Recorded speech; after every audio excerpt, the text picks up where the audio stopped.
वज़ीर आला पंजाब और चेयरमैन तहरीक इंसाफ इमरान खान के दरमियान आज तयशुदा अहम मुलाकात नहीं हो सकी। मुलाकात तय होने के बावजूद वज़ीर आला पंजाब चौधरी परवेज़ इलाही ज़मान पाक लाहौर नहीं आए।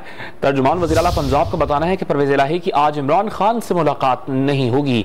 इसी पर बात करेंगे, उमर फारूक ने हमें ज्वाइन किया। उमर, बताइएगा तयशुदा मुलाकात क्यों नहीं हो सकी है और अब ये मुलाकात कब होने का इम्कान है?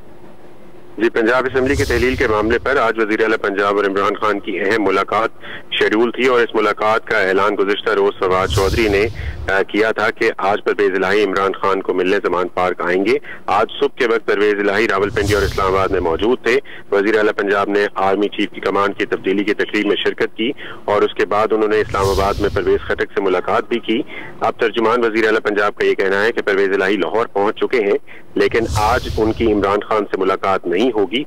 हो सकता है कि बुध को वजीर आला और पंजाब और इमरान खान की मुलाकात हो, ये कहना है तर्जुमान वजीर आला पंजाब का। बहुत शुक्रिया उमर फारूक, आपने अपडेट किया।